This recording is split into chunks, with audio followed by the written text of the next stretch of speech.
I was sort of wondering, is it, yes, okay, all good.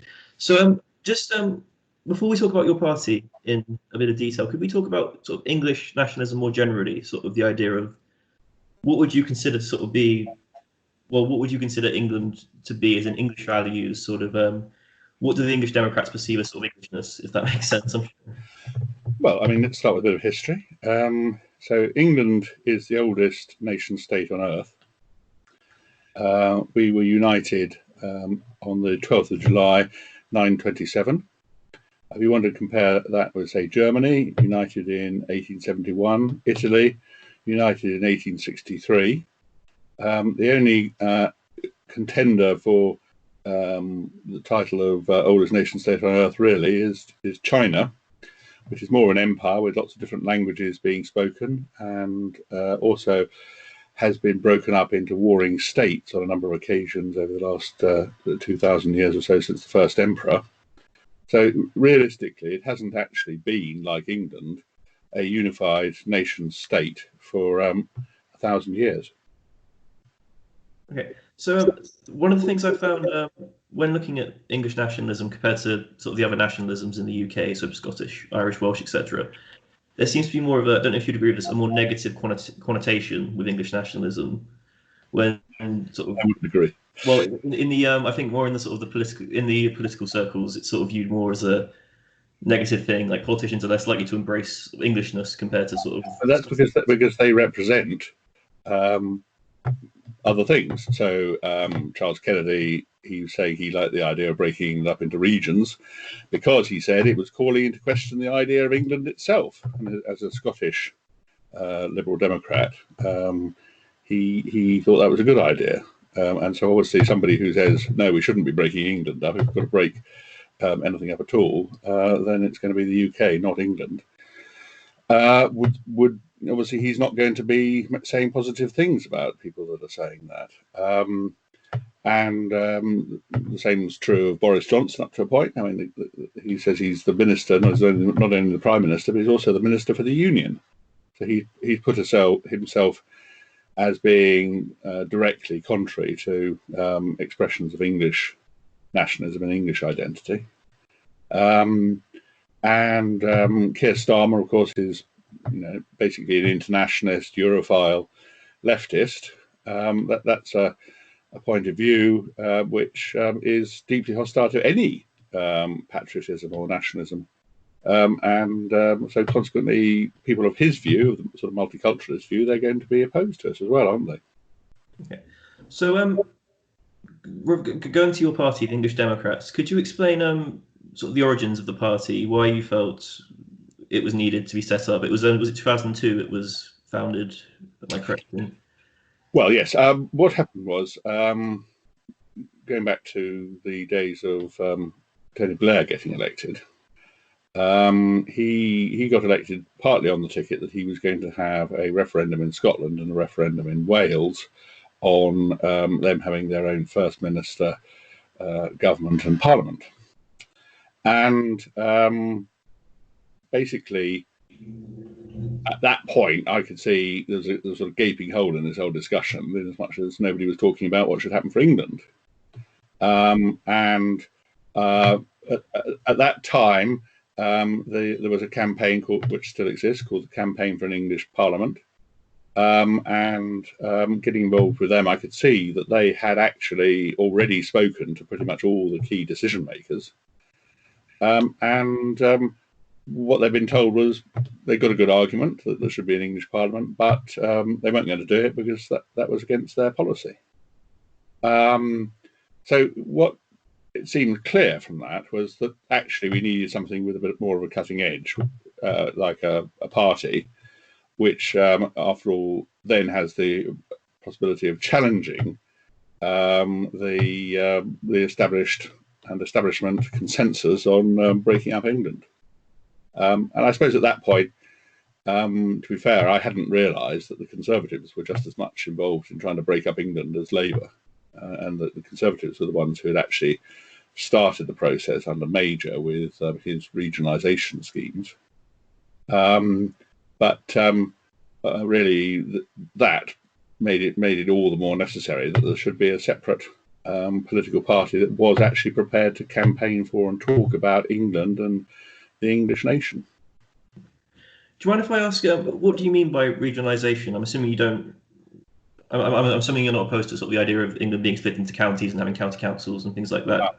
Yeah. So our traditional national structure is of counties and boroughs and so on, and the counties and boroughs go back to Saxon times. And in fact, Alfred the Great was the first to start having boroughs and creating those, and in return, individuals getting liberty and property rights, which was a novelty in Europe at the time.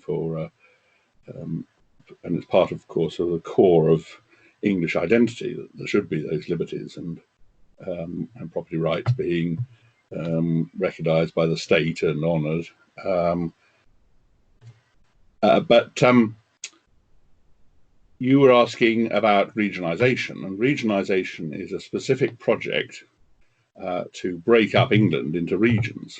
I mean, if you think about Gordon Brown when he was talking about the UK, he would say the nations and regions of the UK.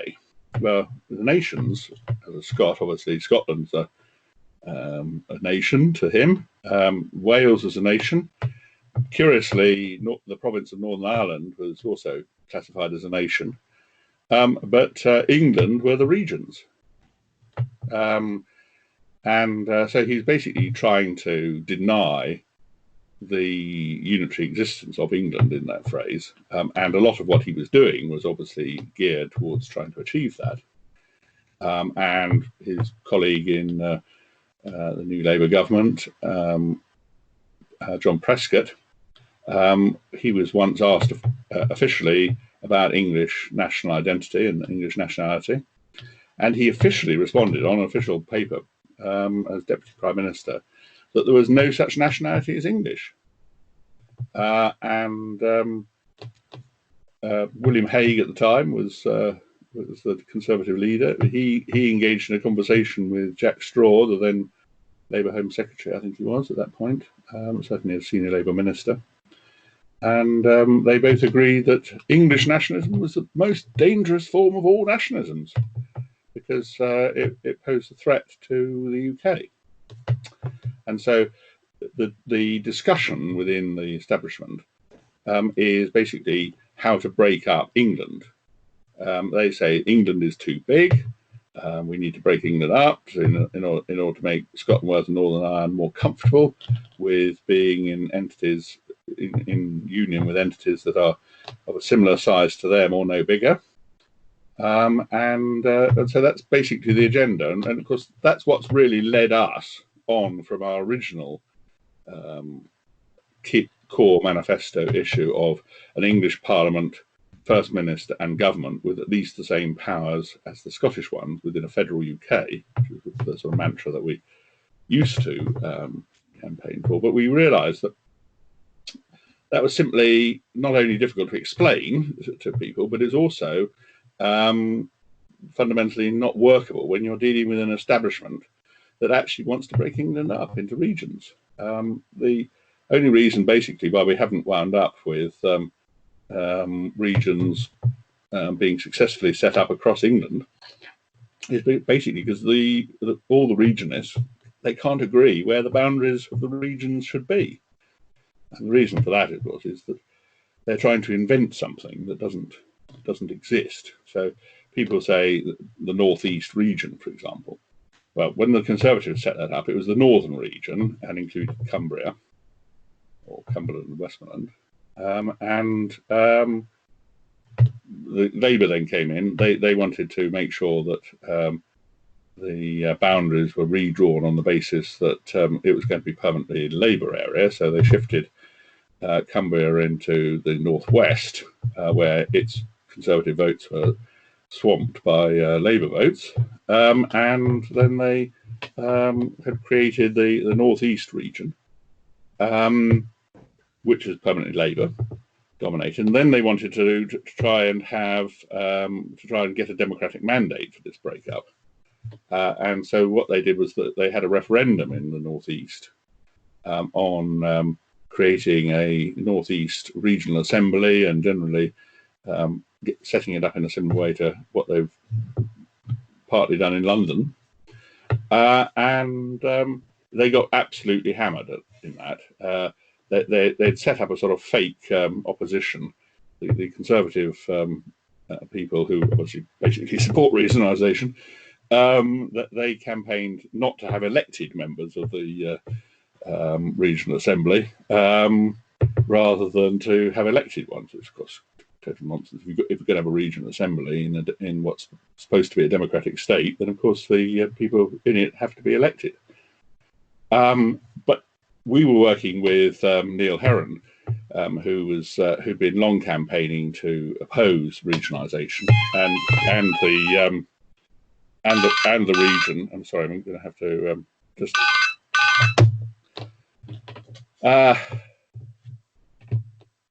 Where was I? Yeah, so Neil Heron had been campaigning to oppose the proposed regionalisation of the northeast, and one of the things he said was that once they decided that the capital of the northeast was going to be Newcastle, it was inevitable that pretty much everybody else in the northeast was going to vote against it because they didn't want to be Geordies. I think that sort of exemplifies the issue for regionalisation. People in the northeast are English, and they're strongly identify as being English, as the 2011 census showed, where somewhat over 80% were saying they were English, and English only, not British. But in the northeast, 79% voted against the first step in trying to break England up. Yeah. And that was the bit that Labour thought was most likely to vote for it. So you talked about, your campaigns throughout the noughties were all about England being on sort of an equal constitutional footing as the other nations. Well, it used to be. We were trying to say we needed England to be put, there to be a fairness, in other words, in the devolutionary settlements. But of course, the part of the reason why the British establishment don't want that is because England at the moment is used to raise all the money for all the various projects that they want to do, and I'm not sure whether that person is not going to be persistent and keep ringing me, but I'm afraid you'll have to edit that bit out.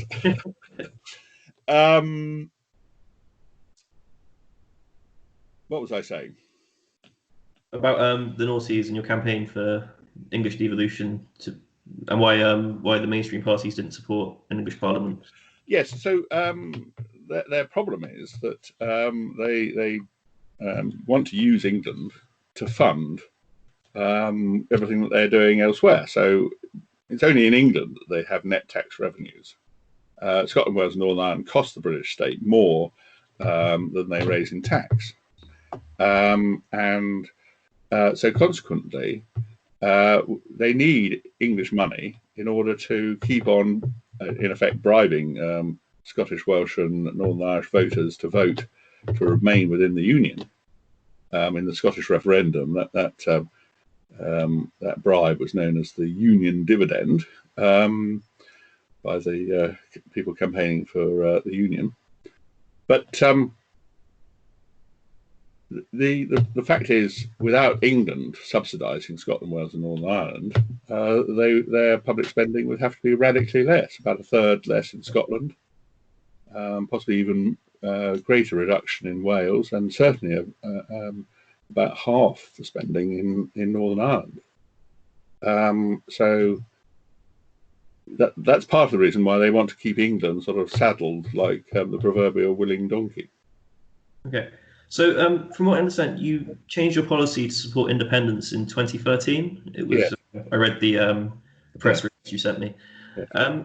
Was there a particular moment, a sort of moment that made you think, yes, absolutely, or was it just a sort of general process where things? Well, I should say, firstly, that the English Democrats are, we take seriously both parts of our name, so we regard ourselves as Democrats. So. One aspect of that is that our manifesto is democratically approved by our membership. Okay. Yeah. So we couldn't change our manifesto without membership voting for the new manifesto provision.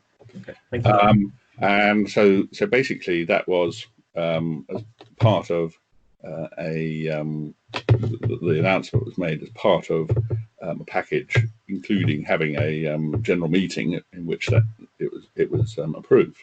Okay. The second point is that in terms of the genesis of our change, what we were finding was, firstly on the street, the idea of an English Parliament, First Minister and government, it sort of ran into several problems in explaining it. One was that it's complicated, and it doesn't have any sort of great visceral, support to it. And you're already talking about something that's sort of quite hypothetical if you're talking about the Constitution. Yeah. So if you make that complicated, then you're going to have problems explaining it on the doorstep. Yeah.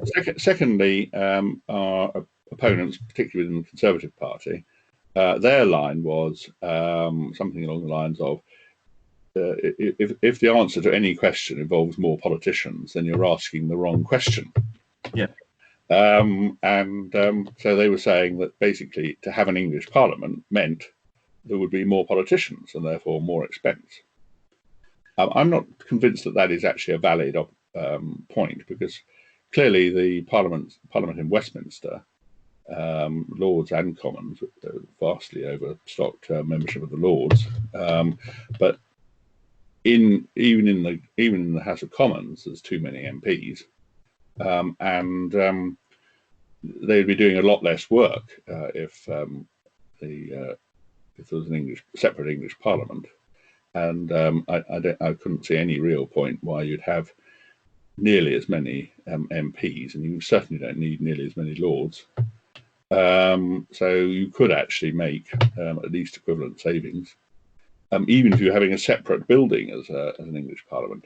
One of the proposals that was put forward actually by the former Conservative leader in the House of Lords, then Lord Cranborne, he's now inherited his father's title of Marquis of Salisbury, and he recently produced a paper with a commission of crossbench commission of people, and one of the proposals is for an English Parliament.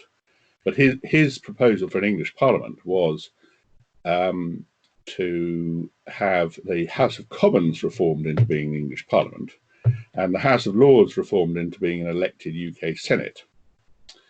But I think his proposal, although on the face of it sensible and reasonable, and not wholly dissimilar to what Tony Benn was proposing a decade earlier with his Commonwealth of Britain bill, but he runs into the problem, firstly, that there's already a Scottish Parliament and government, and Welsh Parliament and government now, that basically would not be willing to give up their position as being the sole Parliament for Wales. They wouldn't want to have an elected UK Senate over the top of them, and the Scots in particular. I think it's not probably an exaggeration to say that some would fight rather than have that happen. And the other thing is, of course, our uncodified constitution has at the moment the executive seated in the House of Commons, and so those would have to be moved into the House of Lords if they were going to continue to be the British executive. Of course, what that means is that people who've based their careers on getting themselves elected into the House of Commons would then be faced with a real risk that they wouldn't feature in the sort of post-reform political system. So that they're never going to vote for it. So it seems quite a sort of good idea, but it's just not practical to imagine it actually happening, I don't think. Okay. So your policy for independence, you've held it since 2013. Has that been consistent? So up to this day, you've always, since then, always been in favour of independence, yes. Yeah. Does that do you have to? So you have. I'm assuming you have annual party conferences. Does that get sort of, the word is, checked every year, so people sort of confirm that's still the policy, or? The way we work is that if a member wishes to put forward a change to the manifesto, we basically try and help. The National Council tries to help make sure that that sort of fits in with what we've already got in our manifesto. So it's an amendment to the existing document. But nobody has proposed a change to our policy of independence for England. I think we're becoming identified with that, and so if somebody's joined the English Democrats, they've very likely decided that they are pro independence for England. So two of the big discussions of sort of the UK Constitution at the moment are Scottish independence and Irish unity. If I think these are two things which I think are sort of 50-50 on whether they will happen, sort of in the air, I think. But if these two things were to happen, how would that impact your policy? I mean, could you accept a sort of British Confederation of Wales and England, for example, or some sort of situation like that? I was just wondering what you think about that. Well, we campaigned for the Scots to vote yes to independence. So clearly we're in favour of Scottish independence. The effect of Scottish independence, however, is that there must be a repeal of the Act of Union of 1707.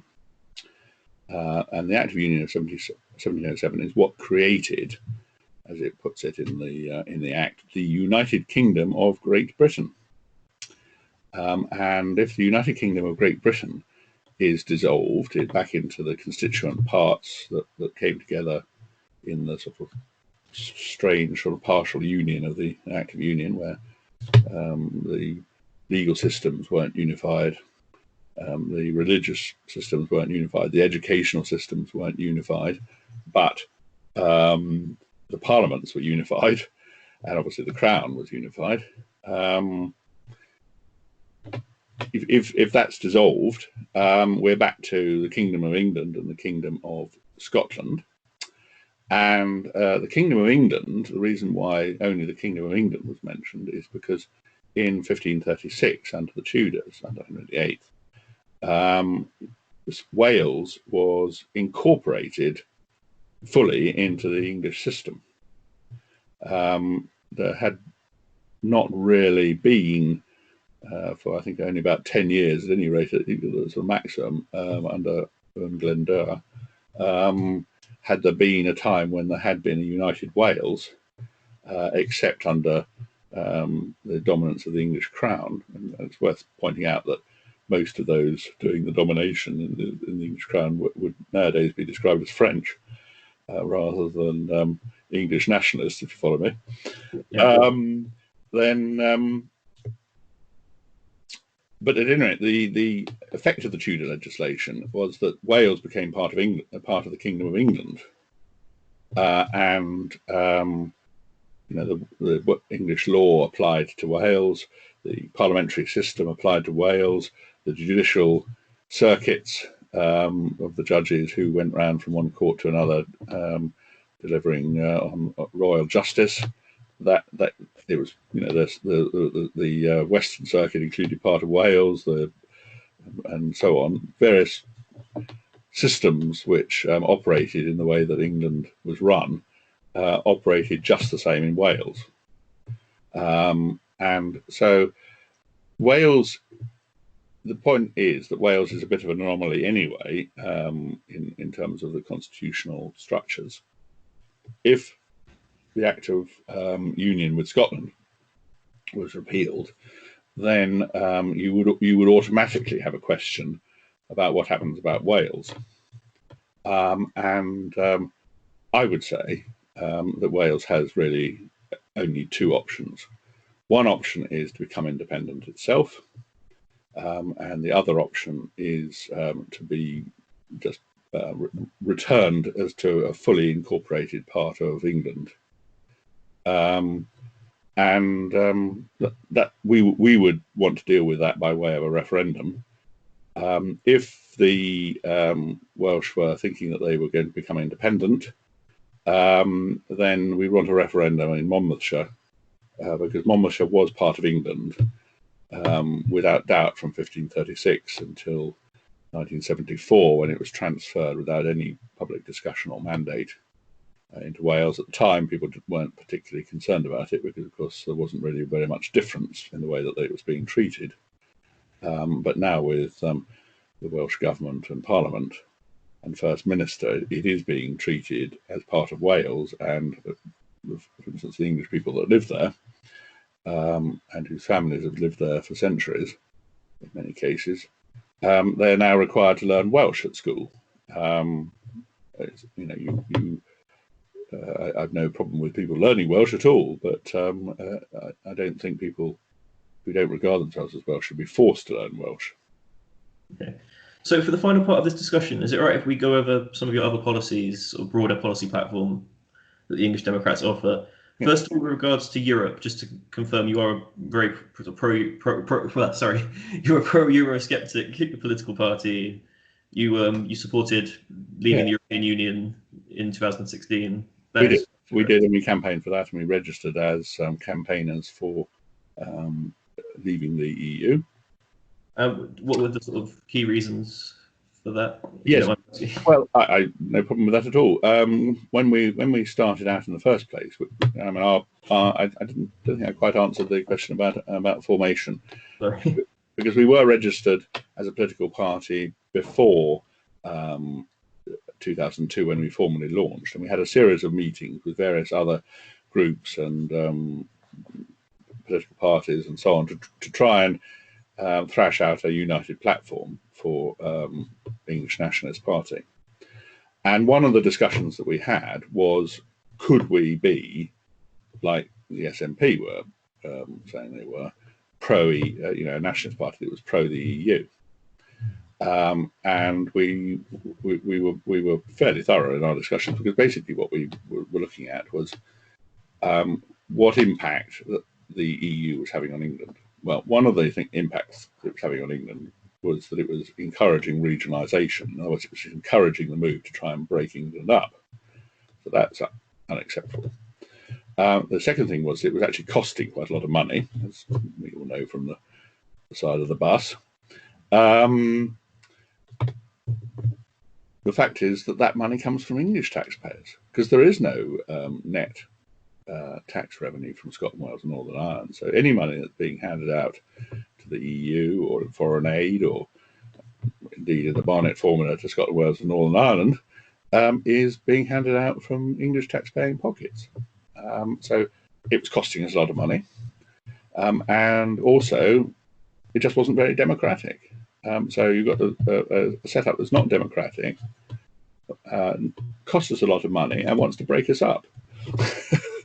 I think it sort of gives you its own answer as to whether or not an English nationalist could be in favour of the EU. And I would just comment, I think it's quite strange, shall we say, for purportedly nationalist parties like the SNP, Plaid Cymru and Sinn Féin, to say that they are in favour of membership of the EU. The entire chapter of my thesis is dedicated to that exact conversation. Yes, but I mean, it just doesn't make any sense. I mean, because basically what they're trying to say is that they want to be independent from Britain, but they don't want to be independent from the EU. I mean, where's the sense in that? But then I think the answer to that is that all three of those parties have basically been captured by leftist, internationalist entryists who have basically pushed the agenda of those parties into the internationalist slot, and they're sort of pro multiculturalism, they're pro immigration, they're pro membership of the EU, which put all together means that they are really working against their nation. And I think Nicola Sturgeon vividly demonstrated that. Probably about a year ago now, she did an interview where she said she was embarrassed that her party had got the word national in it, and she wouldn't have had that in there if she could help it. But at the same time, she wasn't going to reinvent the wheel and restart with a different name. And then during the leadership debates in the general election, she actually said that her vision for Scotland was as a independent, international country. I think one of the reasons why she wouldn't change the name is because I think she would probably face revolt from her grassroots members. Probably wouldn't appreciate it. Well, I have to say, I do think it's at the very least interesting that when Alex Salmond started to make noises that could be interpreted as a wish to come back as leader, and after he has done that before, suddenly accusations were plucked out from a decade or so before to try and destroy him. So I do think Nicola Sturgeon is a dangerous operator, shall we say, for her opponents. I don't know if you've seen, I was on a politics show interview with her quite a few years ago during the Scottish referendum. Was that the Daily Politics or Daily Politics? I think it was. I think was that the run-ups? Or was that the run? I think I saw you. I think I remember because the first time I learned about your party was I think the 2015 the general election for that, when I believe you appeared on the programme as part of their sort of looking at other parties who were standing. I think. Yes, well, I mean they are the BBC decided they don't like anybody who's on the patriotic side. I think they thought that the English Democrats and UKIP and so on were sort of amusing eccentrics when before the Brexit referendum, but then when in fact, contrary to all their expectations, the Brexit side actually won the referendum. They went from thinking we were amusing eccentrics that could be tolerated to being opponents that they absolutely hated. And so we find it's very hard to get any coverage whatsoever with the BBC or with any of the other mainstream media nowadays. So going on to another policy, your policy with regards to immigration, from what I understand, you're in favour of a stricter points-based system. Yes, we were the first party to say that, and then UKIP adopted it after some discussions that they'd had with us, and of course that was actually an important part in winning the Brexit referendum, because UKIP used to talk only about constitutional matters, and so they really hadn't got anything to say to people about actual problems on the ground. I was one of those that was saying that really part of the issue with the EU and the Schengen Agreement and free movement of people was that we'd literally got millions of people who'd come into the country from other parts of the EU who we hadn't exercised any control over that at all, or whether it even suited our economy. Whereas the Australian point system, although it's actually geared to a country which it has a very small population, a very low density population by comparison, certainly to England, which is one of the most densely populated large countries on Earth now. Nevertheless, the key point about the Australian point system is that it is based on what is of use and interest and value to Australia. They don't start from what's good for the immigrant. They start from what's good for Australia and the Australian people. And it seems to me that is the fundamental point, that our immigration system should be geared to our interests in looking after our nation and our country. Would just out of interest, would there be any sort of room to sort of have less strict rules towards, I mean, assuming England becomes independent, have less strict rules towards Welsh and Scottish immigrants, or would they also be included in this sort of point system? Well, I think they would be included in the point system, but the point system would obviously give some additional weight. One of the things that the Australian point system requires is that you speak English. Okay. And if you don't speak English and can't be culturally assimilated, as it were, into the host country, then that's against whether or not you should be allowed entry. So people coming from Scotland, Wales and Ireland, I suspect, would be treated with more favour than people coming from other parts of the world who didn't speak English and maybe had cultural norms that were against what we are as a country. Apologies, I'm going to bring up a bit more of a boring, dry topic now. Economic policy. What is the sort of, I don't really need any sort of specifics, but more sort of generally, how do the English Democrats sort of think the economy should be run? So I think what we've said really is that we are very comfortable with the idea of the welfare state, state supported health system, and so on. But they should be for our nation and our citizens. It should where people's sort of slightly joke remark that people make is that the National Health Service should be for the nation rather than the International Health Service. And equally, welfare benefits should be for our citizens. It shouldn't be for just anybody who's here. Yeah. So, final question. With regards to sort of foreign policy and maybe more in general, what would an independent England sort of position on the world stage be? What would you like to see England be like in a sort of international sense, if you get what I mean? Sort of. Do you understand what I mean? Yeah. How? Yes. Yeah. Firstly, I'd say one of the remarks that I've often come across, particularly from Tory politicians that I've been speaking to, as to why we should hang on to Scotland and Wales and Northern Ireland. They say because it enables us to punch above our weight on the world stage. And I think what that kind of thought process is about attempting to continue to act as if we were some sort of imperial power, and that we were going to be telling other people around the world how they should live their lives.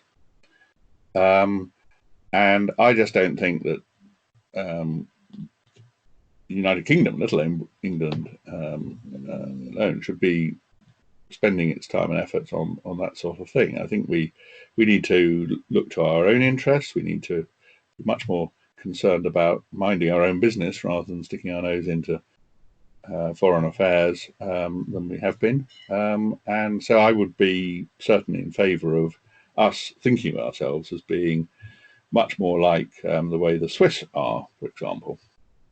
The Swiss have a country where their democracy is sufficiently strong and vibrant that people actually think it's worth the bother of getting out and voting, and they very rarely have turnouts of less than 95%.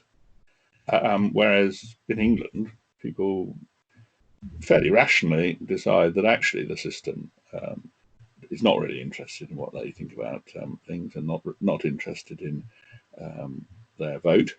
And really, the only time in living memory that the people's vote has really been absolutely critical was, of course, in the Brexit referendum. And we support the idea of there being more referenda, just the same as the Swiss have. We think that there should be a sort of recall function, as it were, for the people should be able to call for a referendum on a law if they don't like it. And if it doesn't get to the support of the people, it's then struck out as being a law. So I'd like to see a much more democratic system, and one that where we were focused really on trying to look after our nation. Well, that was my final question. So thank you very much. Let me just make sure this is actually, these say it's actually